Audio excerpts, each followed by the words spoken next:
Hello, this is Avery with Our Visual Brains We Move series. Helping me out today are Luca and Dominic. For this activity, we'll be working on math facts. So you'll draw out a grid, a 5x5 grid, and in each square, you'll put the numbers 1 through 25. They can be random or in order. To demonstrate this, I'm gonna have Luca help me out first with some addition. So we're gonna do 3 plus 3. 8 plus 2 plus 6.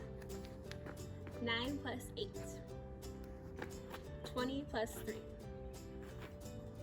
And 5 plus 6. All right, now we're gonna work on some multiplication. Dominic, 6 times 4. 5 times 5. 7 times 3. 8 times 2. And 5 times 3.